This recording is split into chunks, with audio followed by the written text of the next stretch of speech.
Number 5. Clinton's health. Are we really supposed to believe that a 65-year-old woman dehydrated by the flu might faint, hit her head, give herself a concussion, and then 2 weeks later suffer a related complication? That was the question making the rounds in late 2012 and well into 2013, most prominently on Fox News and Glenn Beck's Blaze TV. Recall that in December of 2012, 3 months after the deaths of 4 Americans during the attack in Benghazi, Clinton canceled testifying in front of 2 congressional committees holding hearings on the tragedy.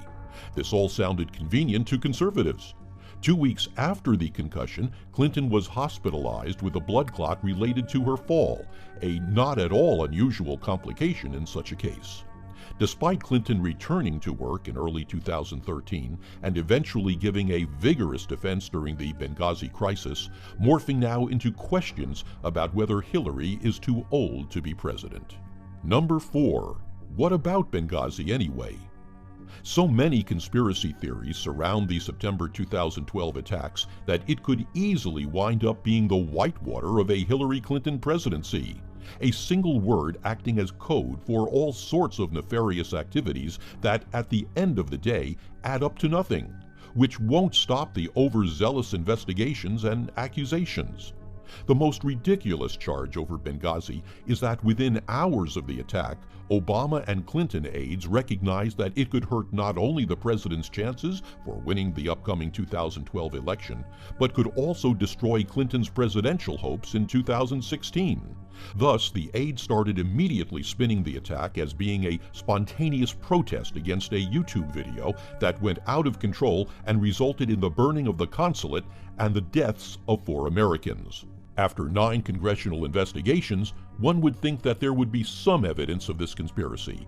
That there is none will not stop anyone on the right from leveling the charge. Number 3. Hillary and Huma, a Muslim love story? Did you think Hillary and Huma not tossing their change in the Chipotle tip jar was the worst behavior these two ever loosed upon the Republic? Because you would be wrong. They are also secret lesbians intent on abetting the Muslim Brotherhood's infiltration and takeover of the American government. It's on the internet, so it must be true.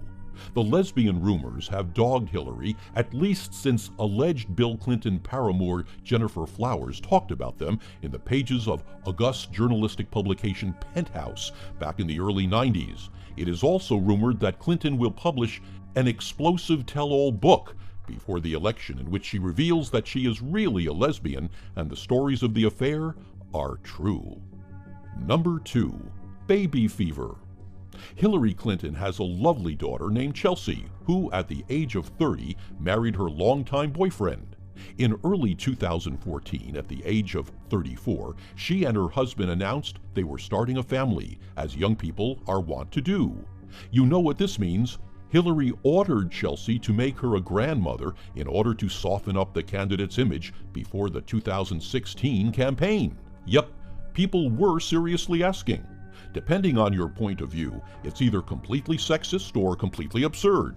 But these are the Clintons. Certain people will assume that everything they do is calculated with their political ambitions in mind. Number 1. Speaking of young women in the Clintons' orbit. We all know the name Monica Lewinsky is going to pop up at some point in the months ahead. The one-time White House intern whose affair with Bill Clinton led to his impeachment has mostly lived a quiet life out of the spotlight since the utter absurdity that was the year 1998. But the word Monica is a talisman of sorts to conservatives, one they can spit out like Tourette patients every time the phrase war on women slips into the political dialogue. In May of 2014, Lewinsky published an essay in Vanity Fair about the affair and its aftermath, which left her life an unemployable punchline, her life a total shambles. Why come out of the shadows?